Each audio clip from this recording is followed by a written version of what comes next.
Chapitre 6. La connaissance de soi.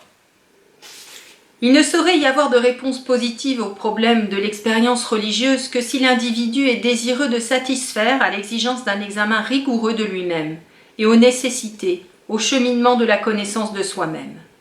S'il met son projet à exécution, projet qui pour être difficile n'en est pas moins à portée de sa volonté, non seulement il découvrira chemin faisant des parties importantes d'une vérité sur lui-même et qui le concerne au premier chef, mais en outre, il récoltera un avantage psychologique considérable, car cela voudra dire qu'il a réussi à s'accorder une attention sérieuse et un intérêt participant vraiment à ce qui est lui-même. Ce faisant, il a en quelque sorte contresigné face à lui-même une déclaration de dignité humaine et accompli au moins un premier pas dans le sens d'un rapprochement avec le soubassement de sa conscience, l'inconscient qui est pour nous la première source tangible de l'expérience religieuse. Ceci ne veut dire en aucune manière que ce qui est désigné comme l'inconscient soit pour ainsi dire identique à Dieu ou encore que l'inconscient se substitue à Dieu. L'inconscient est le milieu d'où semble à nos yeux jaillir l'expérience religieuse. Quelle est la cause plus lointaine de telles expériences ? Prétendre apporter réponse à cette question dépasse les possibilités humaines de connaissance. La connaissance de Dieu est et demeure un problème transcendantal. L'homme religieux jouit d'un immense avantage en ce qu'il peut apporter une réponse à la question actuelle qui plane menaçante sur nous. Il a au moins une idée claire du fondement et de la légitimation de son existence subjective dans sa relation à Dieu. J'écris Dieu, entre guillemets, pour indiquer par là que j'entends une représentation anthropomorphe, dont la dynamique et la symbolique nous sont transmises par ce milieu qu'est la psyché inconsciente. N'importe qui, pour peu qu'il le veuille, peut au moins se rapprocher du lieu où jaillissent et se créent de telles expériences. Qu'il croit en Dieu ou qu'il n'y croit point, dans cette marche d'approche, il est tout à fait exceptionnel qu'il parvienne à l'une de ces conversions extraordinaires dont l'expérience de Paul à Damas est le prototype. Il n'est plus nécessaire de prouver qu'il ait des vécus qui sont des expériences religieuses. Mais est-ce que le fondement de ces expériences est bien toujours réellement ce que la métaphysique ou la théologie humaine appelle Dieu ou les dieux ? Voilà ce qui restera l'objet d'un éternel point d'interrogation. Mais cette question, au fond, est vaine et comporte d'elle-même sa réponse de par la luminosité subjectivement bouleversante de l'événement vécu. Quiconque a vécu une telle expérience est comme saisi par elle, et c'est pourquoi il n'est pas en état de s'abandonner à des considérations stériles d'ordre métaphysique ou de l'ordre de la théorie de la connaissance. Le sujet est possédé par l'expérience qu'il vient de vivre et n'a que faire des considérants. Ce qu'un être ressent comme étant ce qu'il y a de plus sûr, de plus immédiat, entraîne avec soi sa propre évidence et n'a que faire de preuves anthropomorphes. En présence de l'incertitude psychologique et humaine générale et des préjugés qui entourent la psyché, c'est un très grand malheur que l'expérience vécue individuelle, qui seule fonde l'existence de l'individu, semble puiser son origine dans un milieu, l'inconscient, qui est soumis à de tels préjugés. Tout de suite s'élève le murmure du doute. Que peut-il venir de bon de Nazareth ? Au mieux, dans la mesure même où l'on dépasse la conception courante de ne voir dans l'inconscient qu'une espèce de dépotoir, tout juste bon à recevoir les détritus qui tombent du conscient, on ne voit dans cet inconscient, au mieux de sa promotion, qu'une instance de nature animale. En réalité, et par définition, l'inconscient est d'une complexion et d'une extension indéfinie. Et c'est pourquoi les appréciations, valorisantes ou péjoratives, sont sans objet et peuvent être écartées en tant que vains préjugés d'un revers de main. Toujours est-il que de tels jugements péjoratifs sur la nature animale ont une résonance burlesque dans la bouche de chrétiens dont le Seigneur est né sur la paille d'une étable et parmi les animaux domestiques. Il aurait mieux convenu au goût de la plupart qu'ils naissent dans le temple.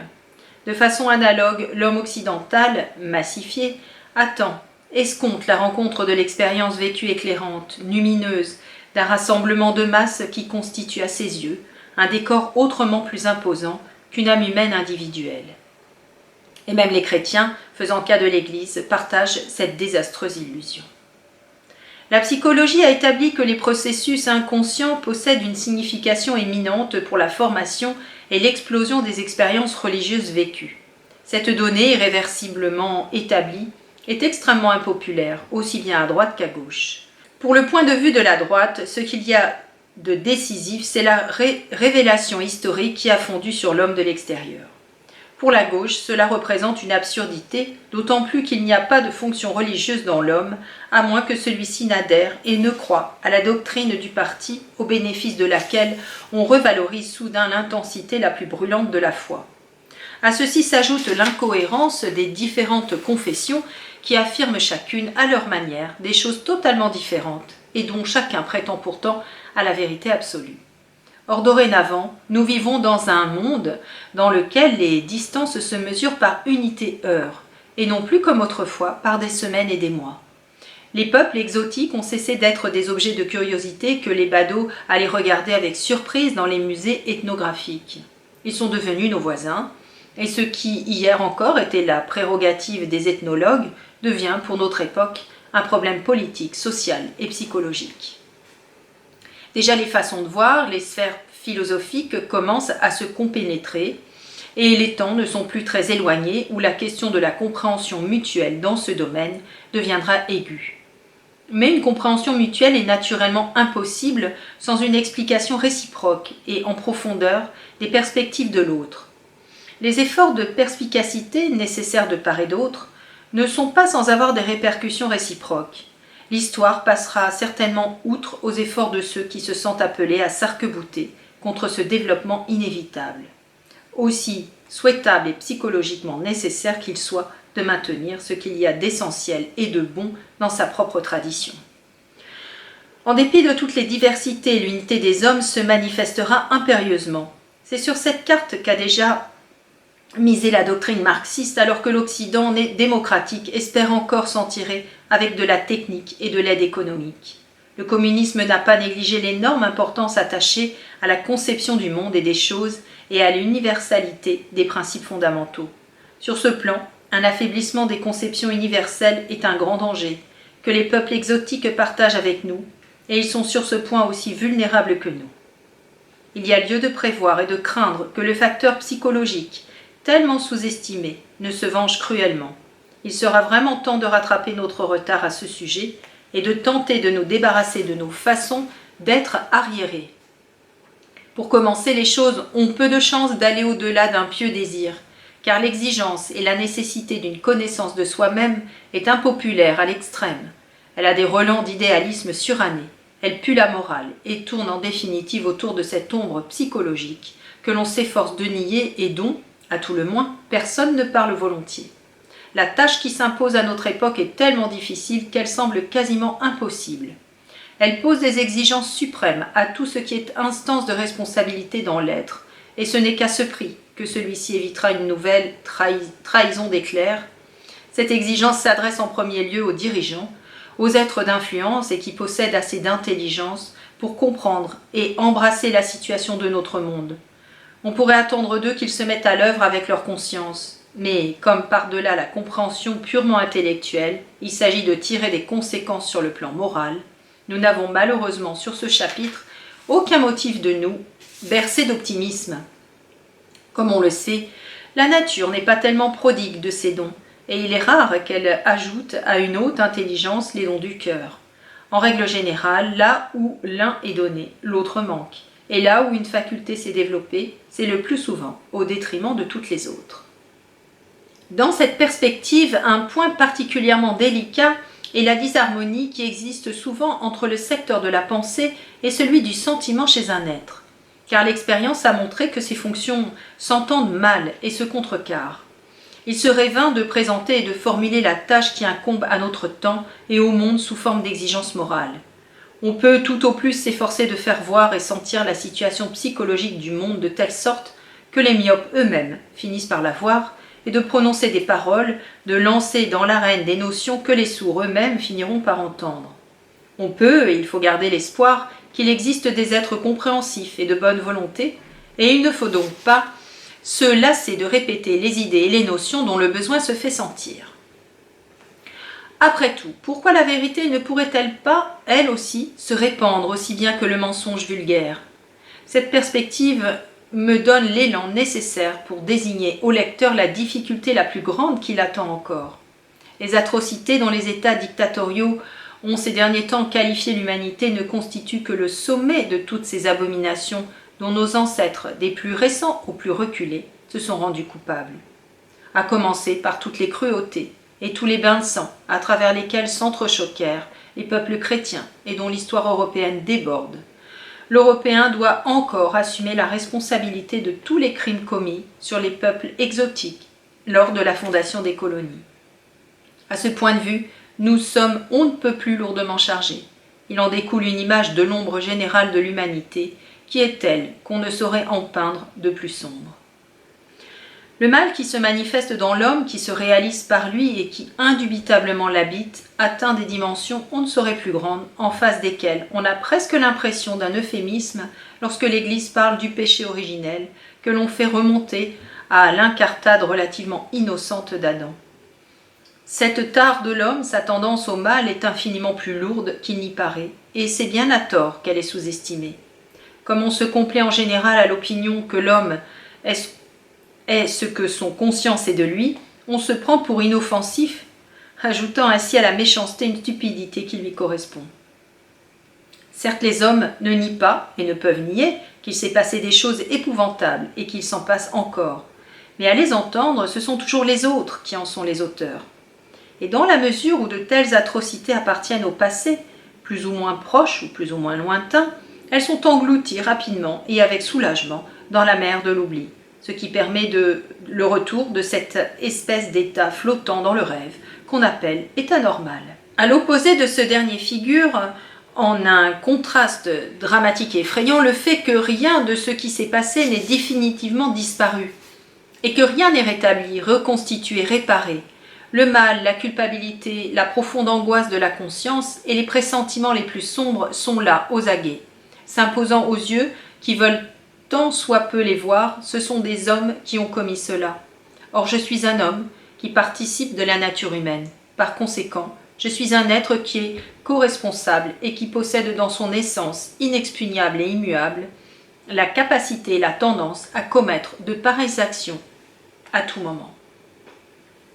Même si, dans une perspective juridique, nous n'étions pas concernés, nous n'étions pas présents pour y participer, nous n'en sommes pas moins, en fonction de notre nature d'homme, des criminels en puissance. Il ne nous a manqué en réalité que l'occasion propice qui aurait fait que nous aurions été entraînés, nous aussi, dans le tourbillon infernal. Il n'est d'être qui se situe ou qui puisse se situer en dehors de l'ombre collective de l'humanité et de sa noirceur. Que l'action abominable ait été commise il y a bien des générations, ou qu'elle se produise aujourd'hui, elle reste le symptôme d'une disposition existant partout et toujours. Et c'est pourquoi il est prudent de savoir que l'on possède une imagination dans le mal, car seul l'imbécile croit pouvoir se permettre d'ignorer et de négliger les conditionnements de sa propre nature. Or précisément, rien n'est aussi redoutable que cette négligence.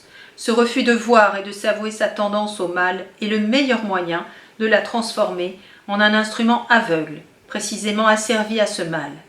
En cas de choléra, il ne sert à rien au malade et à son entourage d'être inconscient de la contagiosité de la maladie. Et de même, pour le problème qui nous agite, se donner des airs d'insouciance inoffensive et de naïveté ne sert à rien. Au contraire même, ils séduisent et incitent à projeter dans l'autre le propre mal que l'on ne veut pas voir en soi. Ce mécanisme renforce de la façon la plus efficace la position adverse et la stigmatise en tant qu'adversaire, car la projection de la méchanceté entraîne également dans son sillage la peur. Cette peur que nous ressentons secrètement et à notre corps défendant à l'adresse de notre propre méchanceté, et qui devient ainsi la peur de l'adversaire, ce qui multiplie encore le poids des menaces qu'il nous semble faire peser sur nous. En outre, ce processus projectif entraînant la perte de la lucidité et de la perspicacité à l'adresse de nous-mêmes nous enlève la faculté de considérer le problème de commercer avec le mal, de nous situer en face des problèmes qu'il pose. Nous rencontrons ici un des préjudices essentiels de la tradition chrétienne qui a constitué un énorme handicap pour la politique de l'Occident, car il faut éviter le mal et, si possible, ne pas le toucher et ne pas y faire allusion. De par cette attitude, le mal, c'est l'intouchable qui porte malheur, le tabou dont on se détourne. Cette attitude apotropéique à l'adresse du mal et les détours que l'on fait pour l'éviter, même lorsque l'on reconnaît ce qu'une telle attitude a d'artificiel et de vain, retrouve une tendance propre déjà à l'homme primitif, qui témoigne d'une propension à contourner le mal, à en nier l'existence, et la vérité est si possible à le situer par-delà quelques frontières, à l'image du bouc émissaire de l'Ancien Testament, où l'on cherchait à repousser le mal dans le désert. Quand on ne peut plus se fermer, à force d'évidence, à la prise de conscience que le mal a son siège dans la nature humaine elle-même, sans que l'homme l'y ait jamais mis, élu ni choisi, c'est-à-dire sans que l'homme y soit pour quelque chose, le mal peut alors pénétrer sur la scène psychologique comme partenaire d'égale dignité au bien. L'acceptation de cette donnée achemine de façon immédiate vers un dualisme psychologique qui est déjà inconsciemment préfiguré et anticipé par la scission politique du monde et par la dissociation encore plus inconsciente de l'homme moderne lui-même. Ce n'est pas l'acceptation de cette donnée qui crée le dualisme. Celui-ci est déjà présent et en prenant conscience, nous ne faisons que constater que notre être dans le monde est dissocié. La pensée que nous devons porter personnellement le poids d'une telle responsabilité et d'une telle culpabilité est intolérable. C'est pourquoi l'on préfère localiser ce mal en le voyant incarné par tel ou tel criminel ou par tel groupe de criminels et soi-même s'en laver les mains et faire comme si on ignorait la potentialité générale du mal. Mais à la longue, ces allures d'insouciance inoffensive ne sauraient être maintenues. Car la source du mal réside, comme l'expérience le montre, dans l'homme. Donnée qu'il faut accepter telle qu'elle si l'on ne veut pas en être réduit à postuler, en accord avec la manière chrétienne d'envisager le monde, un principe métaphysique du mal. Cette dernière conception a le gros avantage de décharger la conscience humaine d'une responsabilité par trop lourde, l'attribuant ainsi au diable, ce qui revient à apprécier de façon psychologiquement juste le fait que l'homme est bien plus victime de sa constitution psychique qu'auteur arbitraire de celle-ci. Si l'on prend en considération le fait que le mal qu'a commis notre époque éclipse ce qui depuis des temps immémoriaux a torturé l'humanité, il faut bien finir par se poser la question de savoir d'où provient, qu'en dépit de tous les progrès bienfaisants faits dans tous les domaines, depuis la jurisprudence jusqu'à la technique en passant par la médecine, et qu'en dépit de tous les soins apportés à la santé et à la sauvegarde de la vie, on ait inventé des moyens de destruction monstrueux qui pourraient facilement mener à l'extermination de l'humanité. On ne saurait prétendre que les représentants de la physique moderne soient tous, en bloc et en détail, des criminels, arguant du fait que ce sont leurs efforts qui ont amené à maturité la bombe à hydrogène, cette fleur très spéciale de l'ingéniosité humaine. Les sommes incroyables, la masse de travail intellectuel qu'a exigé l'édification de la physique nucléaire a été fournie par des hommes qui ont consacré les plus grands efforts et le plus grand dévouement à leurs tâches, et qui par conséquent, en considération de leur performance morale, auraient tout aussi bien mérité d'être les créateurs d'une découverte bienfaisante et utile pour l'humanité. Certes, le premier pas sur le chemin d'une découverte importante semble relever d'une décision volontaire et consciente. Il n'en demeure pas moins ici, comme ailleurs l'idée qui vient spontanément à l'esprit, l'intuition créatrice joue un rôle important. C'est dire en d'autres termes que l'inconscient a coopéré et a même apporté des contributions décisives. Ce n'est donc pas seulement l'effort conscient qui est responsable du résultat. L'inconscient s'en mêle à un moment quelconque, manifestant des buts et des intentions difficilement discernables. Lorsque l'inconscient met une arme dans la main d'un individu, il semble viser à une action violente d'une nature quelconque. La recherche de la vérité constitue l'intention la plus haute de la science, et lorsque dans la poursuite de cette soif de lumière se révèle un immense danger, on a bien plus l'impression d'une fatalité que d'une intention. Non que l'homme d'aujourd'hui soit animé de plus de méchanceté que l'homme de l'Antiquité ou que le primitif. La seule différence, c'est qu'il a en main des moyens incomparablement plus efficaces pour agir selon ses mauvais penchants. Autant sa conscience s'est élargie et différenciée, autant sa structure morale est demeurée stationnaire et arriérée. Voilà le grand problème qui s'impose aujourd'hui. La raison seule ne suffit plus. Certes, il serait à la mesure de la raison de ne pas entreprendre d'expériences d'une portée si diabolique, telles que des explosions nucléaires, ne serait-ce qu'à cause de leur danger. Mais la peur du mal, que l'on ne discerne pas dans son propre sein, mais dont on croit l'autre d'autant plus capable, paralyse la raison, bien que l'on sache que l'usage de ces armes signifierait la fin du monde actuel des hommes. La peur de la destruction générale nous épargnera peut-être le pire, mais sa seule possibilité plane et planera, telle de noires nuées, sur notre existence, tant que n'aura pas été trouvé un pont qui permette de surmonter et de franchir la dissociation politique du monde et de l'âme. Ce pont devra être aussi sûr que l'est l'existence de la bombe à hydrogène. Si l'on pouvait voir naître une conscience générale du fait que tout ce qui, dans le monde, sépare et dissocie repose sur la séparation et l'opposition des contraires dans l'âme elle-même. On saurait où et dans quel sens diriger son effort. Par contre, si les mouvements de l'âme individuelle, qui dans ce qu'ils ont de plus tenu et de plus personnel, ont pu être trop longtemps considérés comme dépourvus de signification, restent aussi inconscients et inconnus que jusqu'à présent, ils continueront à créer par sommation des forces considérables qui suscitent des groupements de puissance et des mouvements de masse, échappant à tout contrôle raisonnable et ne pouvant plus être acheminés par qui que ce soit vers une solution heureuse.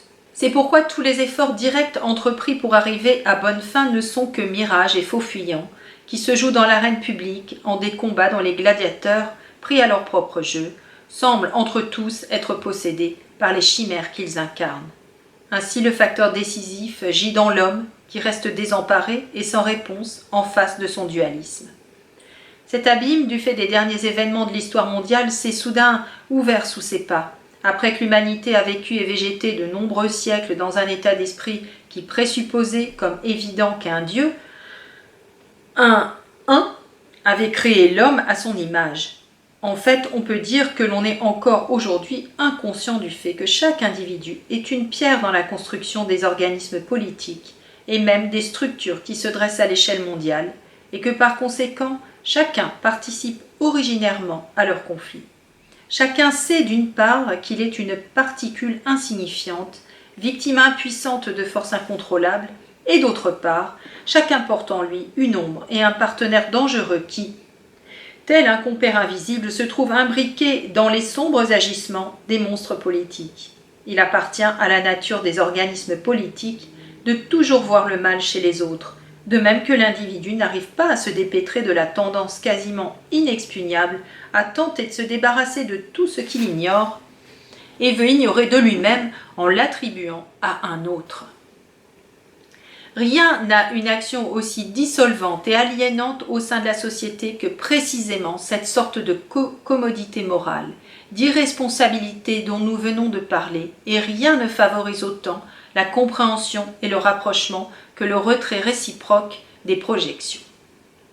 Mais ces corrections nécessaires exigent en premier lieu l'autocritique de l'individu, car il serait totalement vain de penser que c'est par la voie du commandement impératif que l'on peut amener un être à prendre conscience de ses projections. Car l'autre ne reconnaît ni ne discerne ses projections en tant que telles tout aussi peu qu'on le fait couramment soi-même. On ne peut dépister et reconnaître le préjugé et l'illusion que si, partant d'un savoir et d'une position psychologique générale, on est prêt au sens le plus vaste à douter de l'exactitude absolue de ces suppositions et à les comparer une à une, avec soin et conscience, avec les données objectives. Il est plaisant de voir que l'autocritique est aussi un concept en usage et en honneur dans les états d'orientation marxiste. Mais cette autocritique est à l'opposé de notre conception, car elle est esclave de la raison d'État. Elle doit servir à l'État et non à la vérité et à la justice dans les relations des hommes entre eux. La massification ne vise nullement à favoriser la compréhension réciproque et les relations entre les hommes. Elle recherche bien plus leur automisation, je veux dire l'isolement psychique de l'individu. Plus les individus sont désagrégés les uns par rapport aux autres, moins ils sont enracinés dans des relations stables, plus ils sont susceptibles de se raccrocher à l'organisation étatique, plus celle-ci peut se densifier et vice-versa. Il était hors de doute que dans le monde démocratique également, la distance d'homme à homme est beaucoup plus grande qu'il ne serait utile pour la prospérité publique, voire même pour les besoins de l'âme et de son développement. Certes, il y a pas mal de démarches entreprises pour surmonter, par l'effort idéaliste de quelques-uns, des oppositions et des failles par trop évidentes et gênantes. À cette fin, on fait appel à l'idéalisme, à l'enthousiasme et à la conscience éthique. Mais il est caractéristique que, chemin faisant, on oublie la nécessité de l'autocritique préalable. On oublie de répondre à la question de savoir qui émet cette exigence d'idéalisme. Ne s'agit-il pas d'aventure d'un de ces êtres qui s'efforcent de sauter par-dessus leur ombre pour se précipiter avec avidité sur un programme idéaliste dont ils se promettent un alibi bienvenu à l'adresse de leur ombre personnelle? Combien de respectabilité et d'apparente moralité cachent là, derrière, à l'abri de cette draperie trompeuse, un monde d'obscurité intérieure qui possède un tout autre visage. On voudrait être d'abord assuré que celui qui prône un idéalisme participe lui-même à cet idéal, afin que ses mots et ses actes jouissent plus de l'être que de l'apparence. Or, être véritablement l'homme de son idéal est rarement possible, et c'est pourquoi il s'agit là d'une postulation qui reste en règle générale inaccomplie. Les hommes ont en général un flair très fin en la matière, et c'est pourquoi tous les idéalismes prêchés avec ostentation sonnent un peu creux et ne deviennent acceptables que lorsque l'on tient compte aussi de leur contraire. Sans ce dernier, sans le contrepoids des contraires, l'idéalisme dépasse les frontières et les capacités de l'homme. À force de manquer d'humour, il devient peu vraisemblable et dégénère en bluff, même s'il est animé des meilleures intentions. Mais bluffer autrui, c'est le violenter illégitimement. C'est le violer et l'opprimer, et cela ne peut jamais finir bien. Connaître et accepter son ombre achemine vers cette modestie qui est nécessaire à la reconnaissance de ses imperfections. Mais précisément c'est cela, l'acceptation consciente de ses petitesses et la prise en considération de ses mesquineries personnelles et de ses imperfections qui est l'attitude la plus nécessaire chaque fois qu'il s'agit d'établir une relation humaine. Car la relation humaine ne repose pas sur la perfection et la différenciation qui mettent en relief les différences et les oppositions. Elle repose bien plus sur ce qui, dans l'être, est imparfait, faible, ce qui a besoin de secours et de soutien, sur tous ces éléments qui sont le fondement et le motif de la dépendance. Ce qui est parfait n'a que faire de l'autre, alors que ce qui est faible cherche un adossement, et par conséquent n'oppose rien au partenaire qui le coince dans une position subordonnée ou qui l'humilie par une supériorité morale. Cette dernière éventualité ne se produit que trop facilement lorsque des idéaux altiers jouent un rôle de premier plan. Ce serait une erreur que de ne voir dans des réflexions de cette nature que des sentimentalités superfétatoires. La question des relations humaines et des rapports interhumains dans le cadre de notre société est devenue un souci urgent en face de l'automisation des hommes massifiés, simplement entassés les uns sur les autres et dont les interrelations personnelles sont minées par une méfiance généralisée.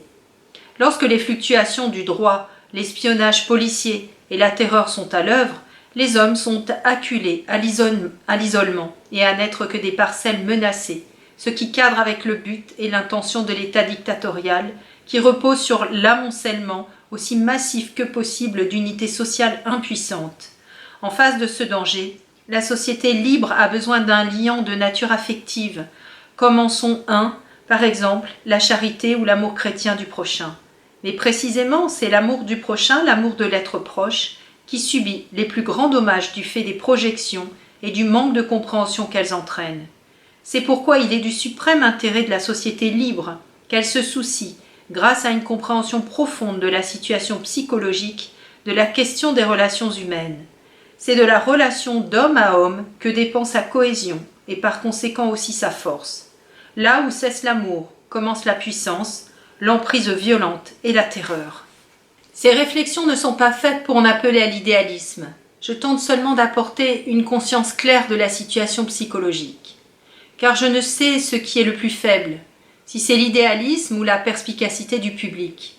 Tout ce que je sais, c'est qu'il faut du temps pour amener des modifications psychiques dont on pourra escompter une certaine stabilité. Une connaissance, une compréhension qui pointe s'esquissent et vont lentement leur chemin me semble promettre une efficacité plus durable qu'un idéalisme qui ne jette sa flamme que pour s'éteindre.